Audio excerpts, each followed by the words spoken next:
Hi, everybody, and welcome to this latest edition of the Michigan State Spartans Insider Podcast. I'm your beat reporter for Michigan State Spartans on SI, Aiden Champion.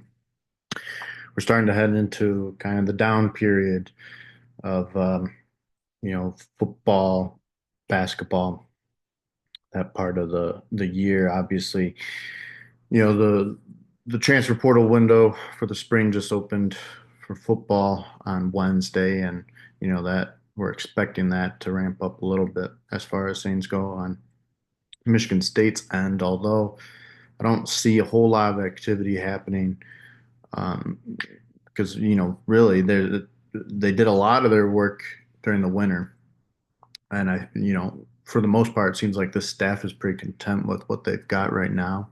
And as Jonathan Smith had said on Thursday, that you know things could still change. Of course, guys can still leave, but not many have left so far, and that's a lot different from last year. If you remember, there was that abundance of players who had left just after the spring game.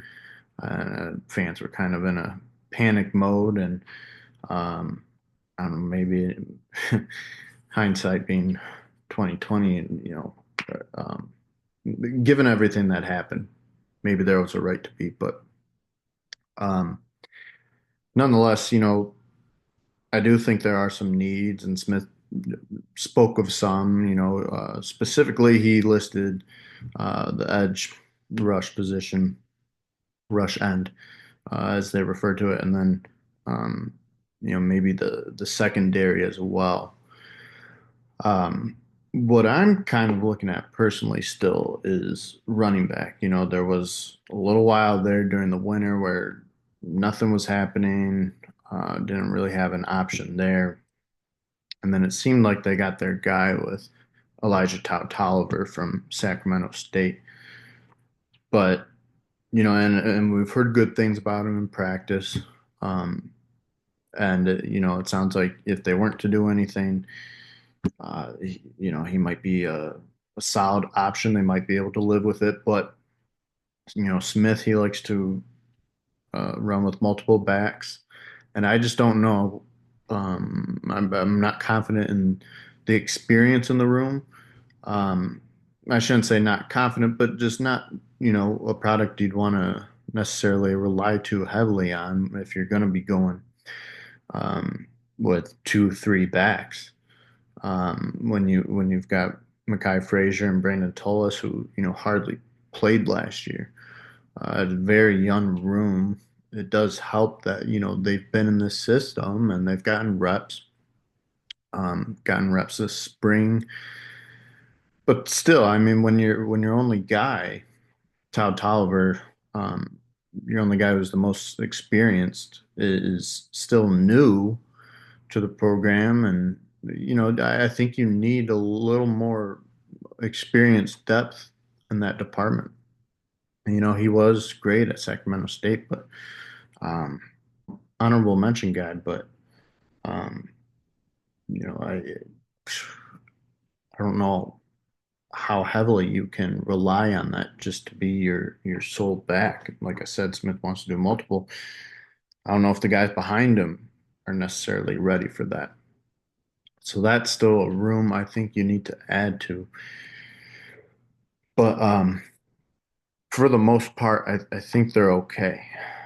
Um, and I've heard a lot of great things about the newcomers this spring and wide receiver room. Hearing great things. Jack Vellin's coming along in the tight end room.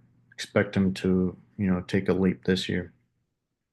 And that would be my concern is offense.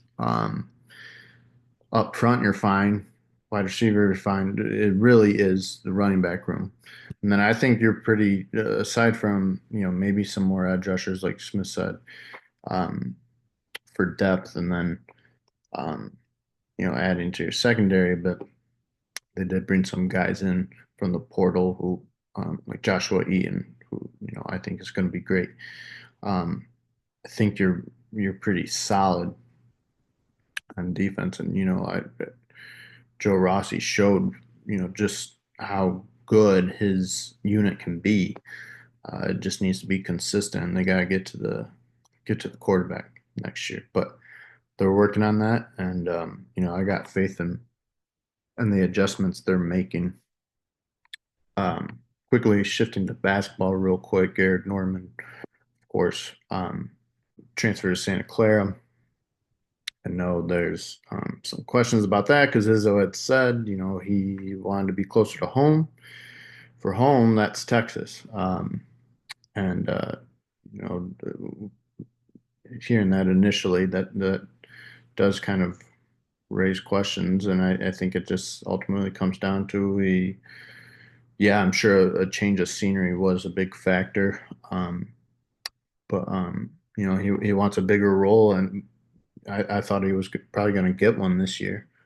Um, this is a guy who was a four-star, um, and probably his career probably would have looked a lot different up until this point had he not had the injuries he had, like the foot injury his freshman year, um, the knee injury that forced him to get a late start to the season this year. But you know, not too impactful of a loss, just a guy you would have liked to still have and um, see develop. If you remember that 23 class was an incredibly gifted class, one of Izzo's best. Um, and now you look at it, and two of those guys are gone, but the two that remain are going to be two of their guys next year, and we'll really see, that class specifically pay off with Fears and Kona Carr. So, um, with all that said, I hope you all have a great Easter. Had a great Easter, and I hope you have a great rest of your week. And we'll catch you tomorrow. Thank you very much.